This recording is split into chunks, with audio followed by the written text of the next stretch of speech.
It's Happy Friday. So this is Lawrence Kazan Cassini in Florida and Dan Burke in Pennsylvania. And we're very excited to be with you today. Thanks for being on the call. Every Friday, we try to inspire a little bit of self-analysis and introspection.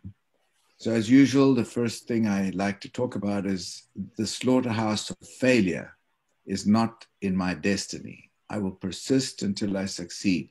It's Og Mandino. So today we're going to talk about 3 steps to become the empowered entrepreneur you want to be. So I just have 1 or 2 things at the beginning, and that is, first of all, be brave and decide who you are. I've always asked that question. Those 3 questions: who are you? How well do you know yourself? And what do you want? And, if we're looking at the entrepreneur we want to be, we've got to decide who you are.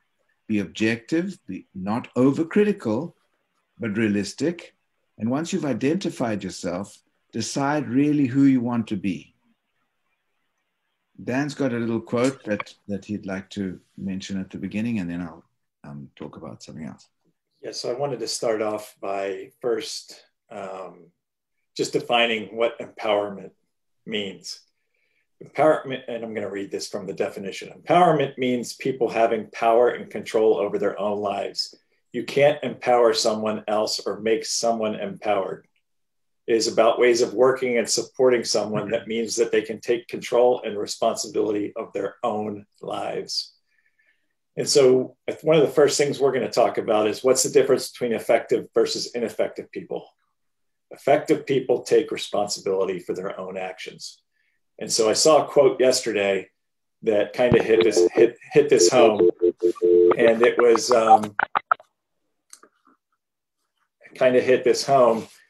that everyone wants a piece of the freshly baked pie, but few people are willing to help bake it, right? We're all here because we're entrepreneurs. We're all here because we're empowered by what we're doing.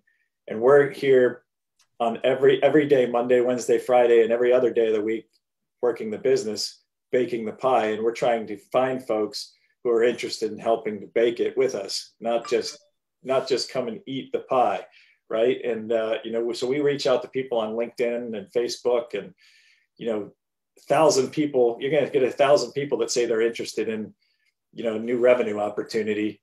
And you're going to get 1 or 2 that once you explain it to them are actually interested in what we're doing, right?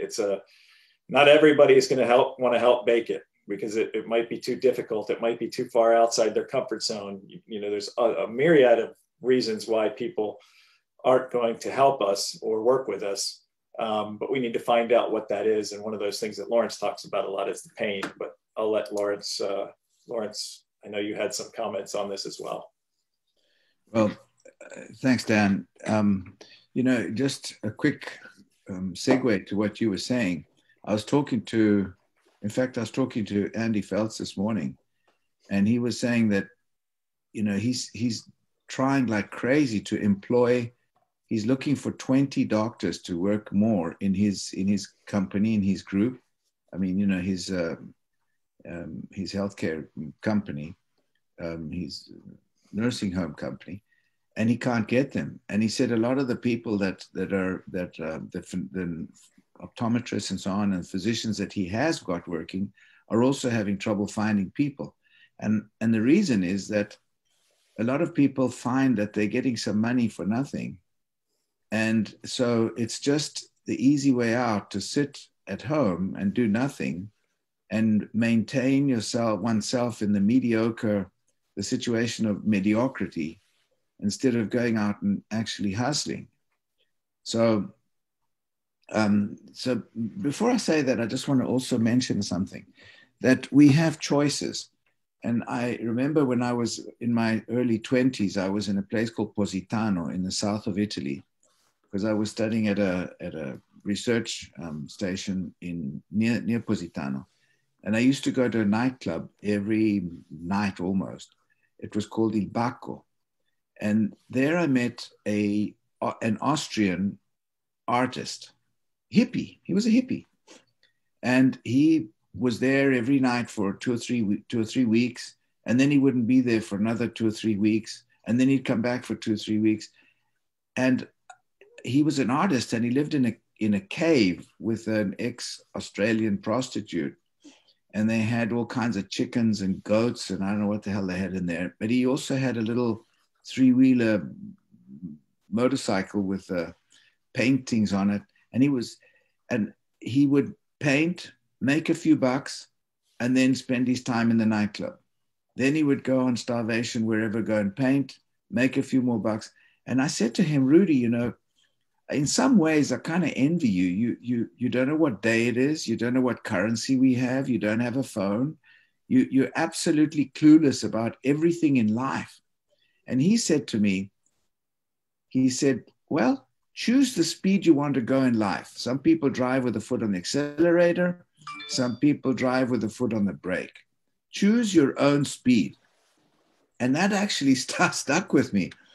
So when we're talking about today, and we talk about, you know, ineffective people, some of them are happy to be in the comfort zone of mediocrity. Their mindset is believing that their lot is where it is. The glass is permanently half empty. You know, there we've got to look back and see at their youth, their upbringing. You know, were they shy, introverts, self-doubting? Did they come from a large family? Were they bullied? You know, what sort of inspiration did the parents have? You know, there are a lot of parents who say, you'll never amount to anything.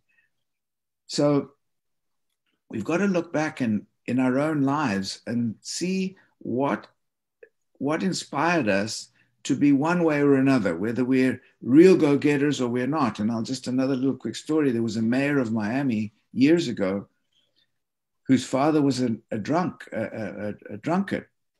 And his brother was also a drunkard, but this guy was a mayor of Miami. And they said to the mayor, you know, when they interviewed him, and they said, Mayor, how come you're such an upstanding, exemplary member of society?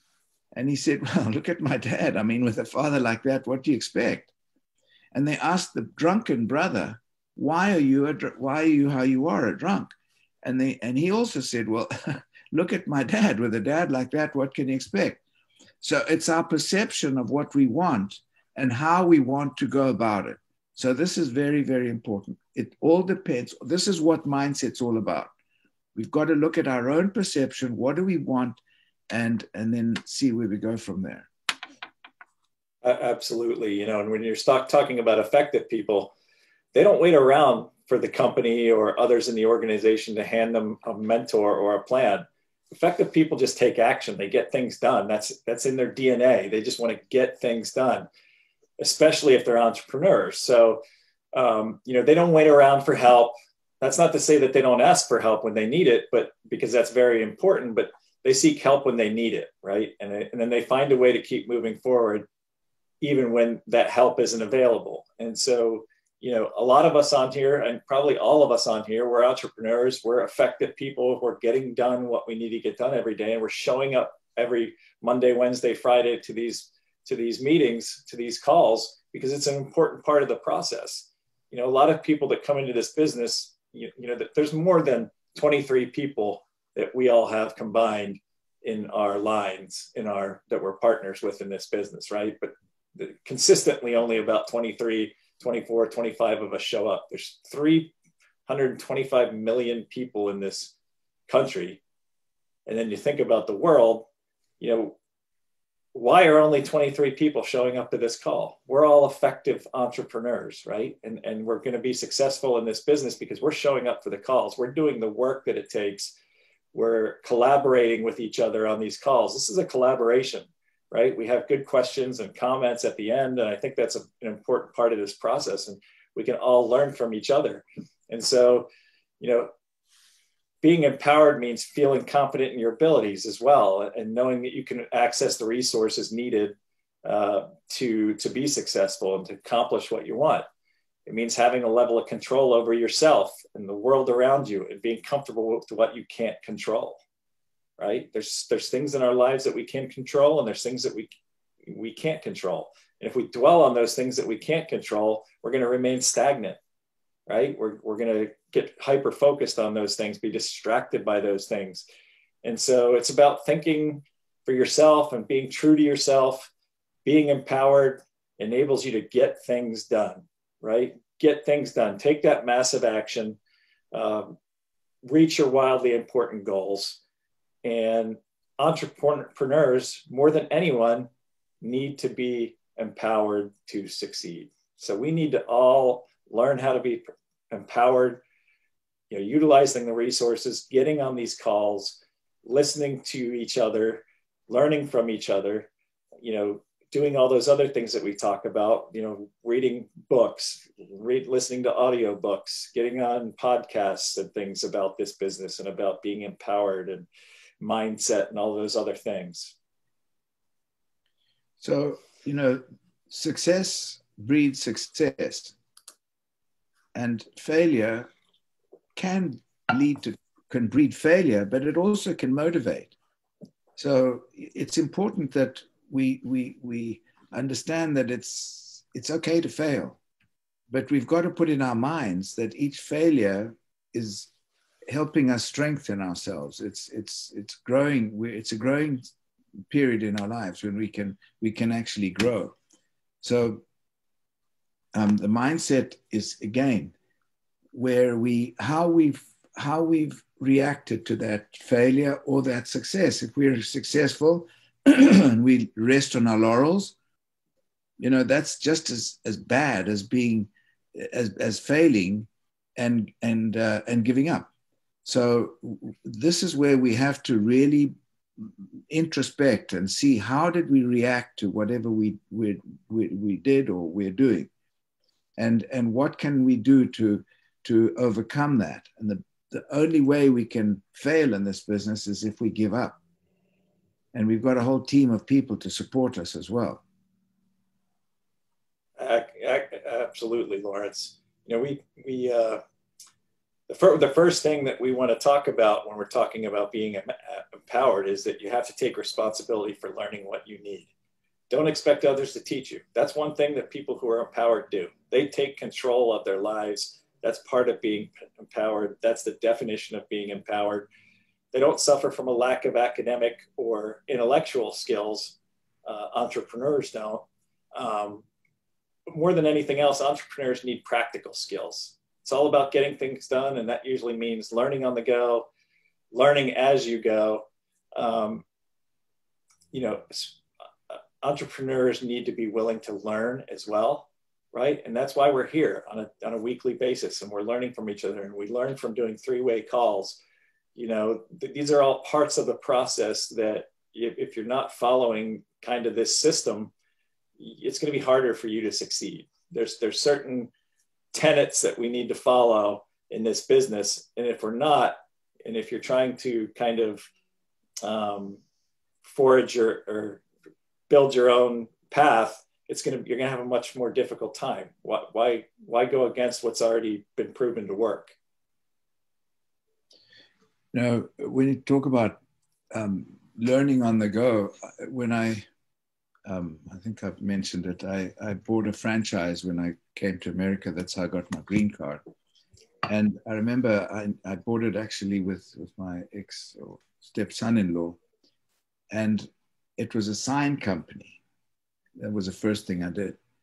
And I remember somebody called and said, right at the beginning, I would like to have a sign with such and such and whatever and whatever.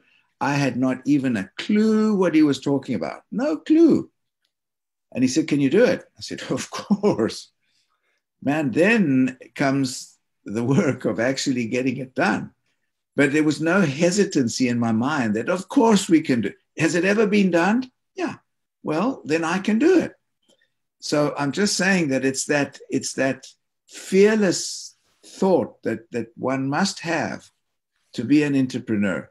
Because if we hesitate and we start having paralysis by analysis and we fumble and we're doubtful and so on, that will get us nowhere. We have to actually take the ball and run with it. So, and we have to do it while we're learning. I mean, for example, my generation, the the software and the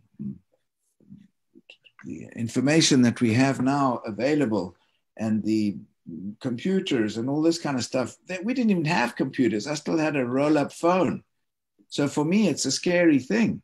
But and I make huge mistakes, but that's okay. It's not life and death. So what? So we just got to keep plugging away and getting better and better at whatever we're doing.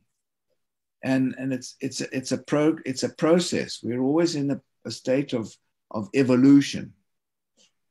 Absolutely. And we talked about this on our team call. Part of learning on the go, especially in our business, is trying the products, being on LifePak Nano, being on LifePak or AgeLock Youth or one of the other products, maybe one of the skincare products, right? And getting to know those products and learning about those products.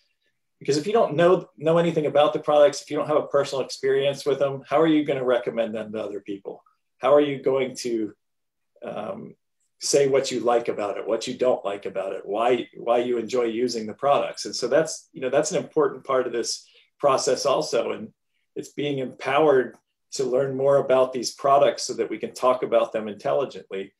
And then the second thing that we want to talk about is initiating action. That this is something that entrepreneurs who want to be empowered do. They don't wait for others to give directions, right? They start formulating a plan, how they want to succeed.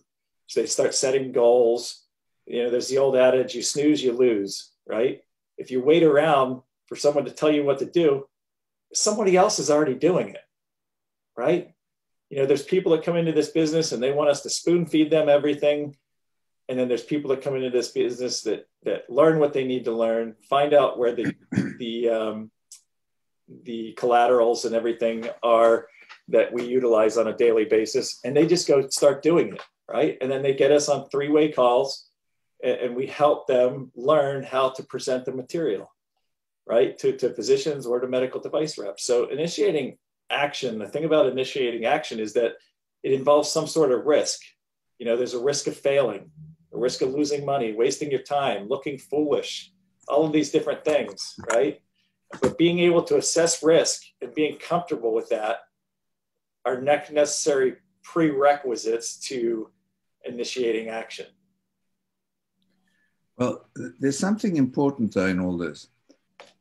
We talk about we show people how we are doing it and how we're talking and how we're explaining to people. But people say, do you have a script? Well, it's not about a script. It's about knowing what you're talking about. It's having the passion and the knowledge and the information that what you're saying is true from your heart. That way, that will completely outweigh any script any perfect script. It has to come from a genuine knowledge of what we're doing. So some of the times we have on these calls, people say the reason for some of these calls is, how did you do this? What did you say? How did you react? How did they react? And all of these things. These are things that we're learning as we're going along. And the more you do, the more you learn. And the more mistakes you make, that's great as well. So don't be afraid of making mistakes. This is not life or death. It's a learning experience. And you also need, part of knowing the material is being able to adjust that conversation on the fly.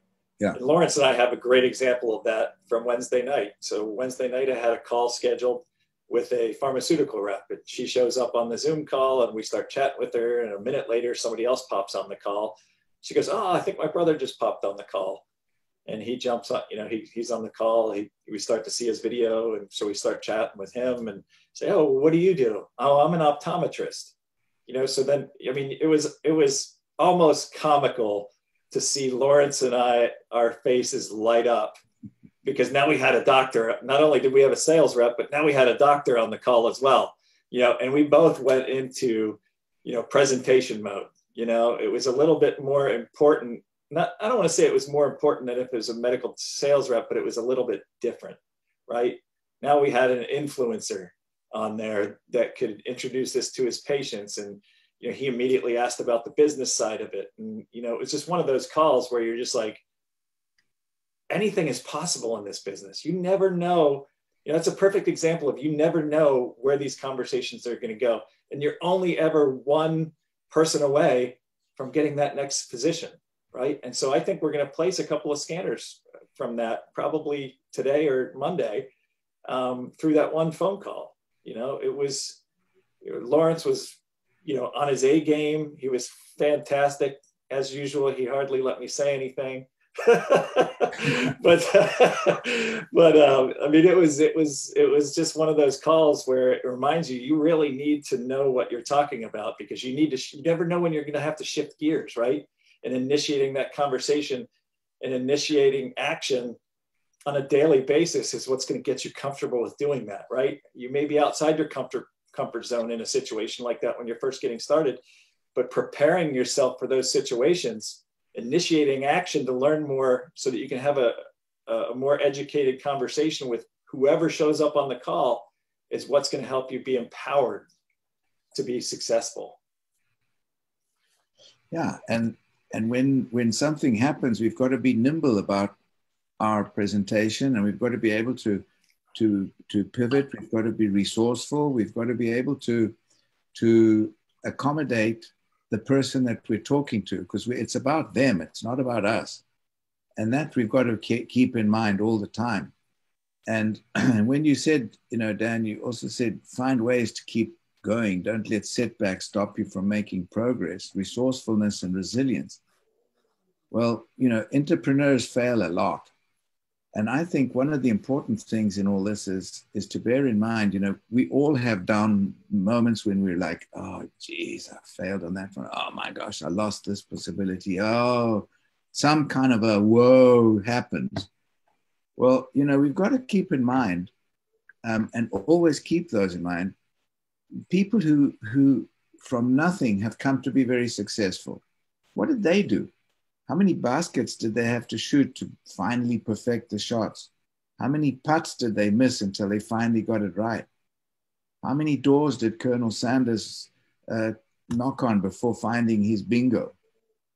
You know, when you think you've exhausted all possibilities and avenues, that's when you begin to become creative. That's when you become resourceful and resilient. When you think, geez, I'm completely out of every idea. That's when you really start to get more resourceful. What I call, you know, embracing the failures, of course. And I hope it's very painful, because the more painful, the quicker you'll find the way to graduate out of that misery and become an effective leader. We can't wallow in pain. We've got to get out of that pain. That's what it's about. And the quicker we can, the more pain it is, the better it is, because that's when it's going to catapult us to get out of that. Yeah, we need to, you know, like you said, we need to build resilience. And part of building resilience is you need to practice failing. I mean, I get up with the mentality every morning that I've got goals that I want to hit. I have things that I want to get done.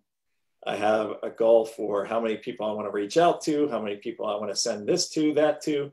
But most importantly, I get up knowing that every day I'm practicing to fail, right?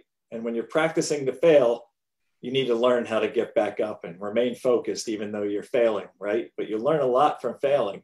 And so, you know, being resourceful, like Lawrence was talking about, it's important when you need to find alternative ways to get things done. And when you're failing a lot is when you need to learn different ways to get things done. So, you know, life rarely turns out the way you expect it to, you know, just like that phone call I referenced. We didn't know that the physician was going to get on.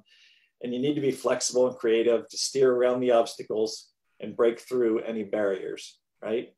And part of that is failing. I mean, you're going to fail a lot. It doesn't matter what you do. Successful people fail a lot. It's just a fact of life. Of course, the aim, of course, is to win. But we've also got to keep in mind that the failure is where we're going to grow. That's where personal growth takes place. The more we fail, the more miserable we feel, the more down in the dumps we feel. That's when we've got to, you know, my dad used to say, it's like a duck. You've got to shake off the water and walk forward. I hate the idea of a duck, but let's say an eagle. But go forward rather than just wallow in that misery. So it's Dan, if you've got something else to add, it's 58. I don't have anything else. Let's take some questions and comments. It looks like Martin's chomping at the bit to say something.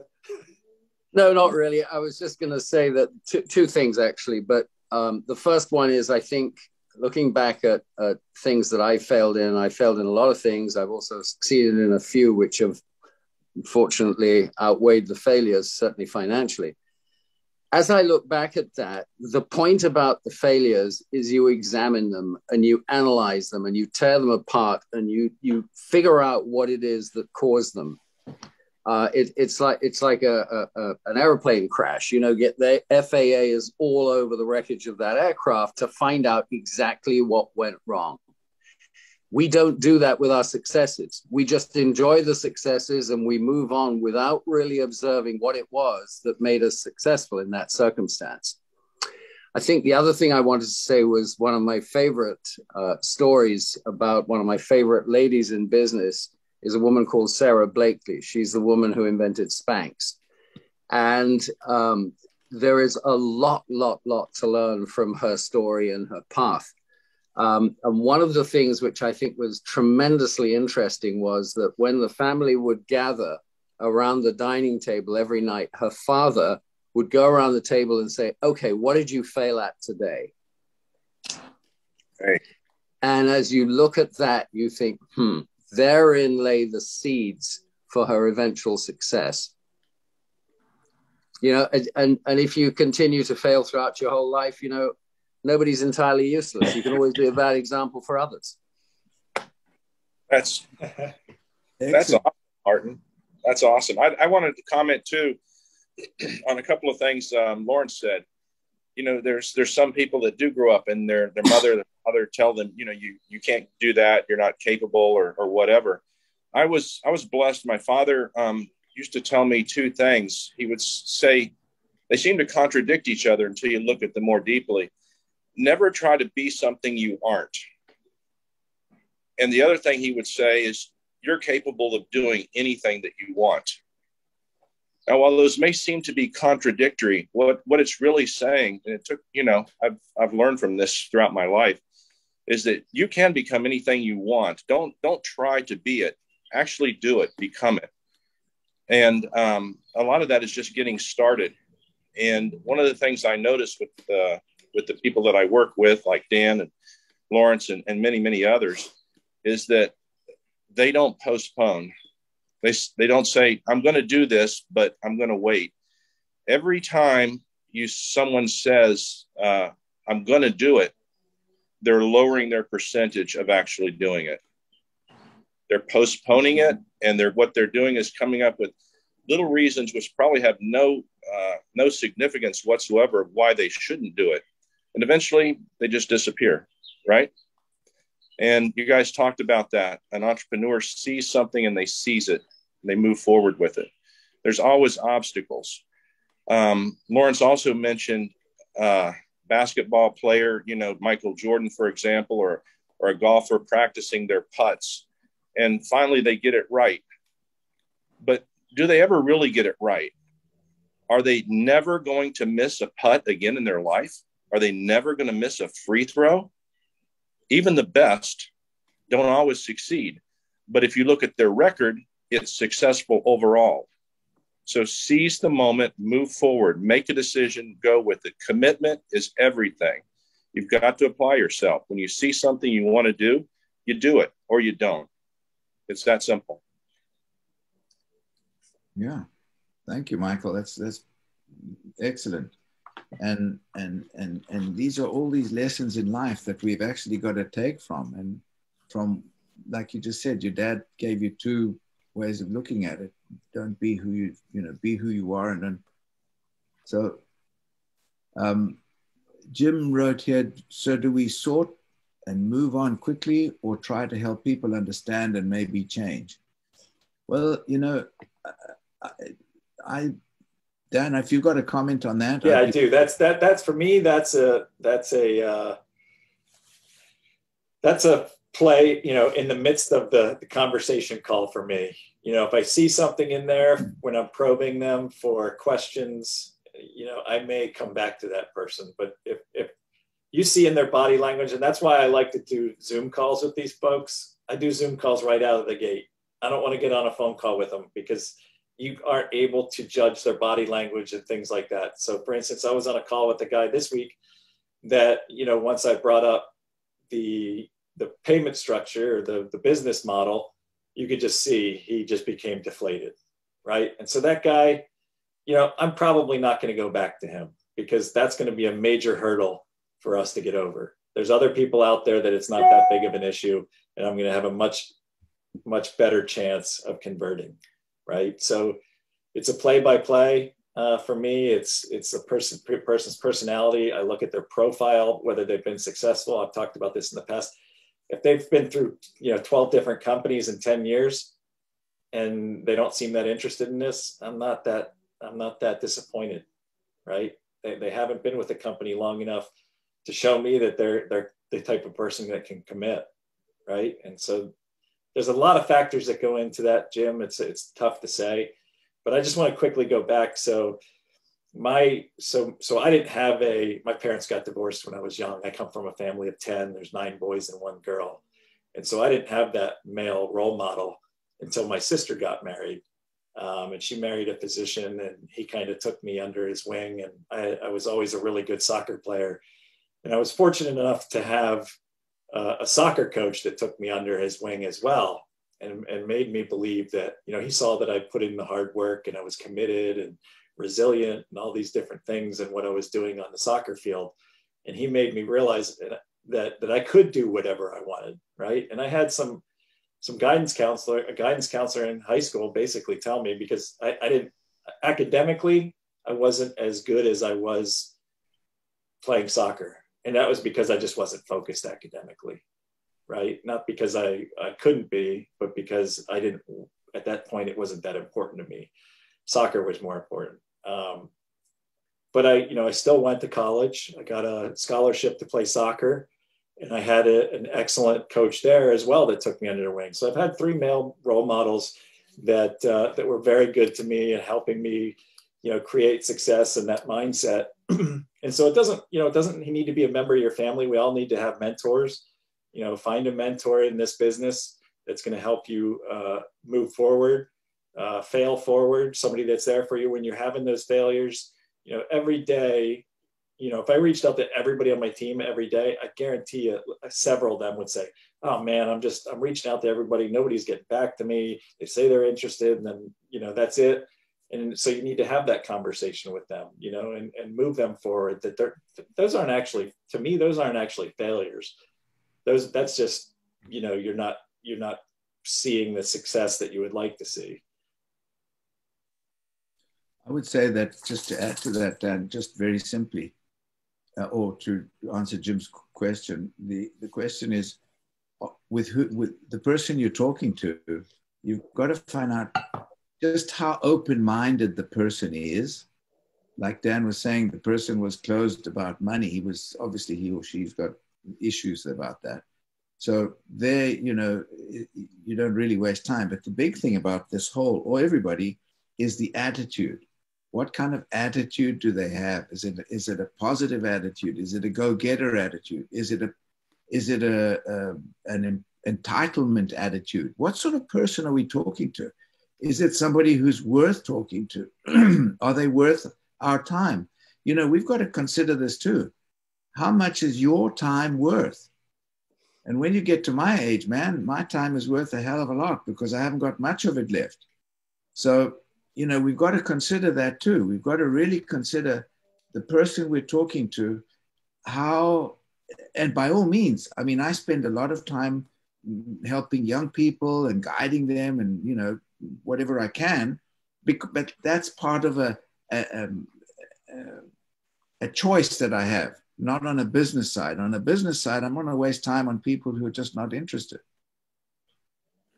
What's interesting that I've seen, kind of a trend that I've seen in the last month, is that through talking to people, these medical device sales reps and even physicians, so many of them are starting to talk about having several forms of income, right?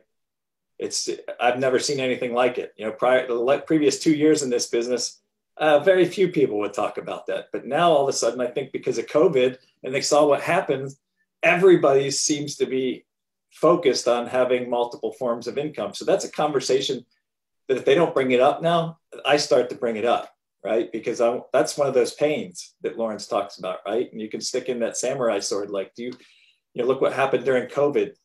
You know, have you thought about having different forms of revenue, and how important that is for you and your family? You know, it's just one of those conversations that I have now, just because I've noticed that trend. You know, another thing, if I could say, is, you know, when we're looking at prospects, I used to believe that desire was very important. It's probably the smallest of the puzzle for me now when I'm talking to someone. Everyone has desire. You know, who here on this call, for example, has the desire to have $10 million? I think everybody's hand would probably go up, right? But the real question is, who here on this call has the commitment level to do that? And as Lawrence and Dan mentioned, there's, you know, this is totally possible with this company, and you have to seek the mentorship of someone on your team. And there needs to be a connection there. I may not mesh perfectly with everyone on my team, but I'm not the only member of their team. We have other members available to us. Lawrence has been my mentor in the business. I also, Steve Moore, but I reach out to Lawrence more than anyone. I've learned more from him about this business than anyone. Scott Bennett, fantastic leader. You know, and it's a connection you make with someone on your team. This is completely duplicatable. It's not difficult if for someone that commits, and that's what we're looking for, someone to make that commitment and move this forward. So just to piggy that, you're exactly right, Michael, and I think those are very valid points. But I wanted to go back to what I was saying about the you know, having passive income. I saw somebody posted this week on LinkedIn. Which would you rather have, $1 million or freedom, 100% freedom? Right? Those were the two choices. And 75% of people said absolute freedom over the $1 million. So that tells you, you know, where people's mindsets are going these days, right? Pre-COVID, it may have been reversed, 100%. You know, 100% might have said, I want the $1 million. But now everybody's thinking about, you know, I lost my job. You know, I'm still looking for a job after a year. You know, how am I going to create that freedom for myself moving forward? And that's with passive income or multiple streams of income, right? Not just having $1 million, because you can blow $1 million overnight.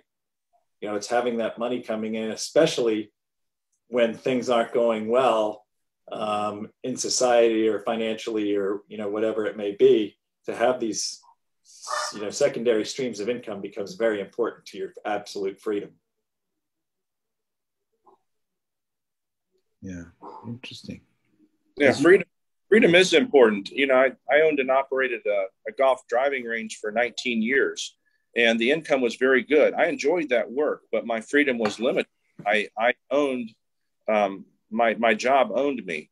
You know, it was my business, but the business owned me, and I had limited freedom. I had to schedule everything, take vacations, make sure positions were covered. Somebody didn't show up for work. You know, I'm picking up golf balls or working the cash register. And I didn't realize at the time just how little freedom that I did have. It's much unlike what we do here. I schedule my own time. I can work from anywhere.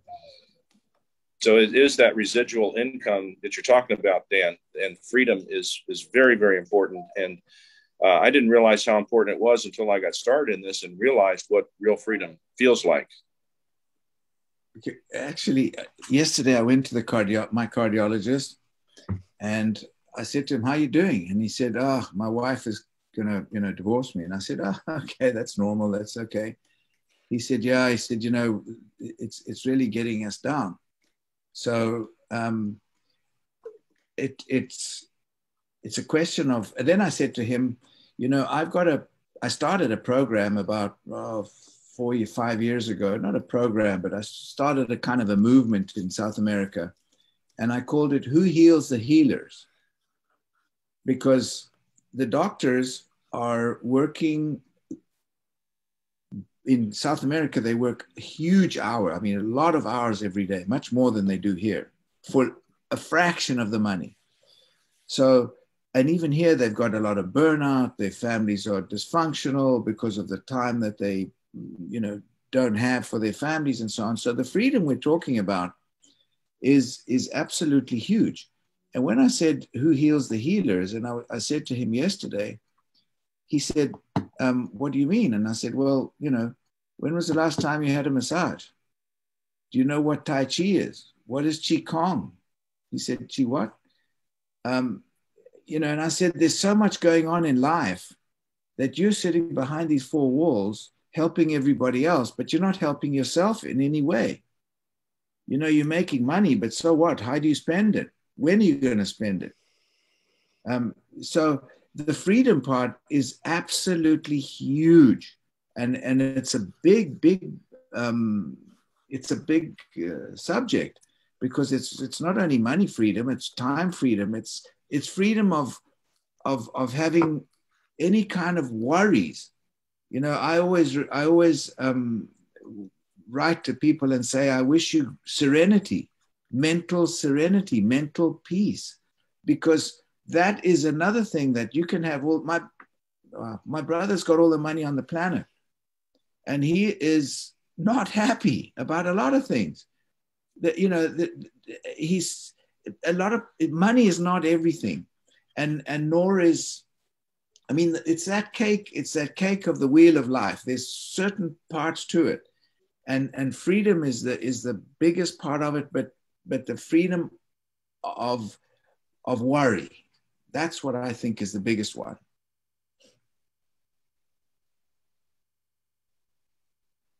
Absolutely. All right. Well, 10:15, we've gone past our 15-minute, 30-minute allotted time. So if there aren't any other questions or comments, we're going to wrap it up. Thanks everybody for joining us today. Really appreciate it. We'll see everybody next time. Thanks, gentlemen.